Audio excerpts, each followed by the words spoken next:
Halo guys, kami dari kelompok 3. Hari ini kita sedang berada di kelompok tani Talun Jaya.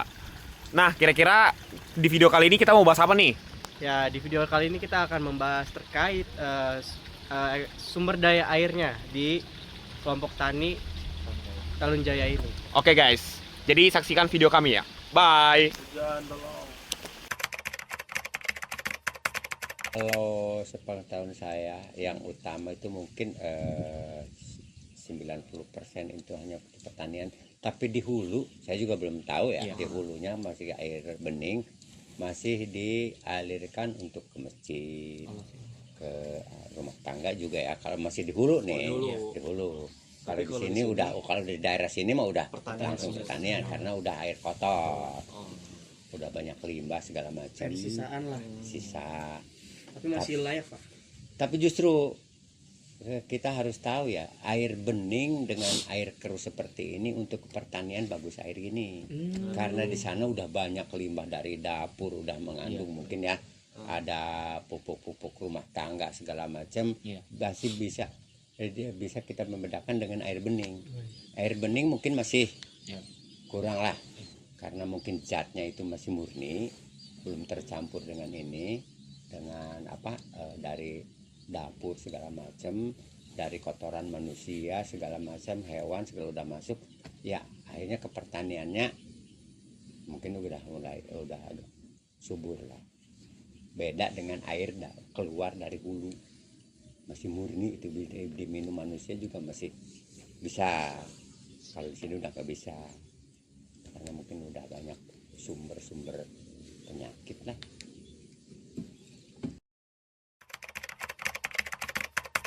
Kekurangan sih enggak, cuman debit airnya kecil, itu aja. Kekurangan sampai kekeringan mah enggak. Kemarau kemarin, tahun kemarin kan sampai 7 bulan. Petani di sini masih bisa nanam padi. Enggak sih. Enggak ada. Sampai hilang 100% enggak. Masih cukup lah.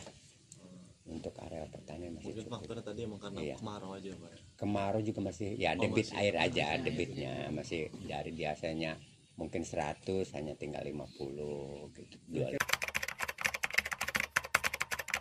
Ada kalau untuk ya, mungkin ya kalau kita hari itu harus ada penelitian ya, penelitian untuk dampak ke manusia semua juga. Kalau memang dari kita bisa membedakan antara kehidupan orang-orang terdahulu dengan sekarang.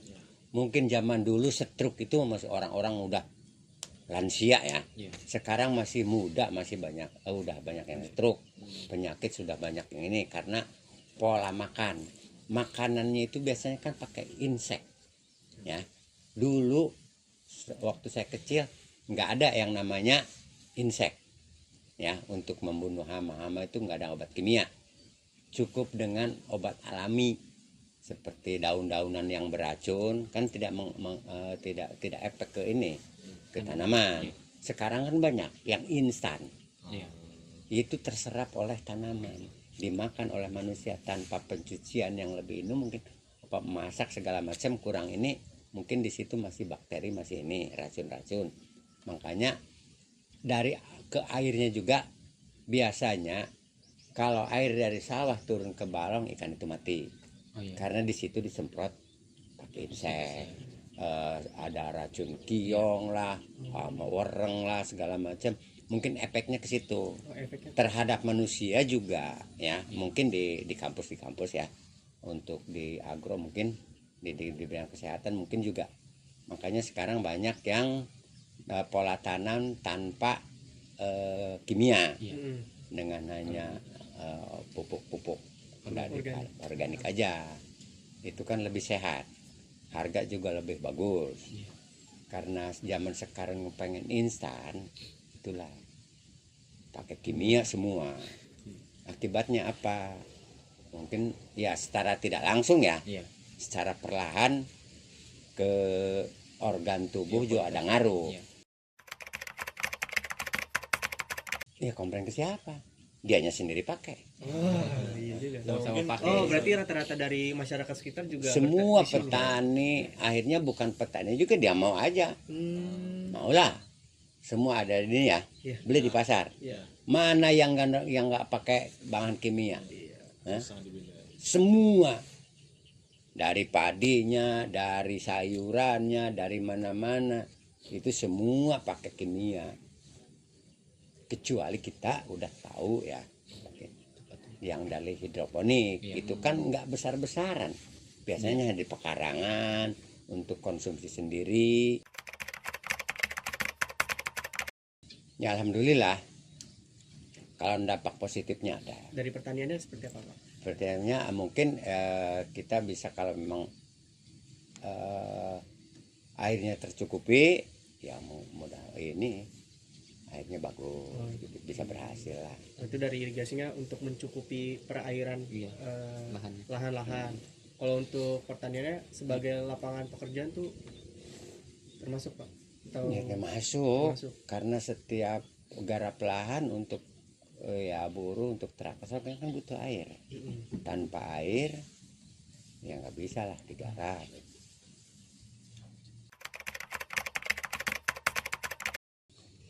Ya mendukung, Sangat mendukung. sangat mendukung. Karena pun tadi kadang-kadang ya masyarakat kecil butuh. Ah, Untuk konsumsi mereka biasanya kan kalau ada yang panen ya beli di sini kan gitu, nggak usah ke pasar. Nah, di sini juga ke pasar, akhirnya kan hasil pertanian di sini juga dibawa ke pasar, tetap balik lagi ke sini. Justru yang beli sih orang sini juga. Serba salah kita ya, bukan tidak mau mengurangi. Karena untuk menghasilkan zaman sekarang, untuk menghasilkan pertanian yang lebih banyak, mungkin dengan cara itu, ya, dengan bahan kimia itu. Tapi sedikit-sedikit emang udah ada perlahan. Dulu kita udah mulai sedikit-sedikit lah, karena di sini kita udah banyak sosialisasi penggunaan bahan kimia. Kalau memang tidak dibutuhkan, tolonglah jangan walaupun pakai, kita jangan jor-joran. Satu, mengurangi biaya ya, mengurangi biaya. Dan otomatis kalau kita jor-joran pupuk kan harus pengeluaran lebih banyak. Keduanya mungkin negatif positifnya bisa.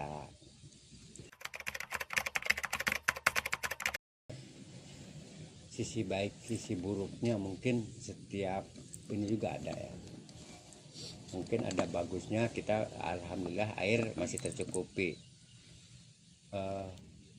Sisi buruknya gimana ya, bingung kita masalah air ini, bingung jawab. Karena dampak negatif positifnya ada dari air juga. Tapi alhamdulillah kalau daerah di kelompok tani kita di sini tidak pernah ada ribut-ribut masalah air. Ya kelas sedikit mah wajar lah. Kadang-kadang ini yang bawah ditutup, yang dialir. Kita mau minum ini sawah ini, yang bawah butuh tetap buka. Ya namanya manusia ya. Tapi sampai konflik besar sih enggak. Tapi apakah ada perbedaan persepsi antara para petani di kelompok sini dengan masyarakat sekitar yang bukan petani di sini? Nggak ada.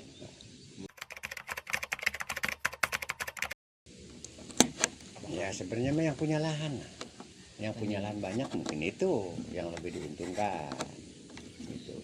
Kalau untuk tingkat sosial pemainnya sini si kaya si miskin, tetap masalah air itu kita sama-sama aja. Mungkin yang mengkonsumsi, ya sekarang udah katakan tadi ya, semua mungkin berdampak ya. Karena dari pestisida itu kan mungkin ada dampak, sisi baik sisi buruk ada emang. Untuk para petani mungkin dengan pakai bahan-bahan kimia itu mungkin hasilnya lebih bagus, lebih cepat, lebih banyak. Tapi dampak negatifnya mungkin, ya saya bukan ahli kesehatan ya, bukan dokter, kita mungkin secara naluri aja mungkin ada lah. Sebenarnya mah yang penting itu kan yang di hulu, dengan penggundulan sumber di hulu hutan segala macam kan biasanya ya kita lihat itu kan biasanya dampak penggundulan hutan itu mengurangi sumber daya air dari atas, otomatis ke hilir juga dampak akibatnya mungkin kekurangan air. Satu itu mungkin keduanya bisa banjir gitu aja. Jadi dampak itu dampak yang sebenarnya harus menjaga itu di hulu. Oh, berarti Bapak merekomendasikan biar sama masyarakat penghulu tetap jangan. Nah, di hulu ini supaya jangan ada penggundulan hutan. Dampaknya kan kalau nggak kekeringan ya banjir. Kan gitu, ada dua. Biasanya kering karena penyerapan air hujan segala macam mungkin tidak terserap kurang. Karena dampaknya banjir. Jadi untuk terserap air ke bawah nggak ada, yang ada di atas aja banjir akibatnya. Mungkin saya ke pemerintah itu aja, mungkin di kehutanan bisa menjaga lingkungan yang di hulu, terutama di gunung, jangan sampai digundul hutan itu, jangan ditebang, itu aja. Karena dampaknya air serapan itu nggak ada, yang ada banjir.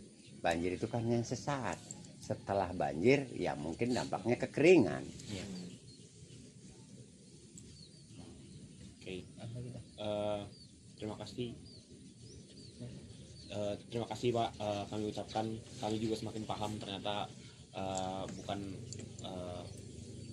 kami mau jadi nambah ilmu baru sama kami, karena kami makin mengerti ternyata di lahan Bapak ini alirannya berbagai mitigasi pencegahan di baik irigasinya juga sungguh-sungguh sangat lumayan kompleks, dan kami juga lumayan paham gimana biar caranya ya kedepannya kita bisa merasakan semua dari irigasinya.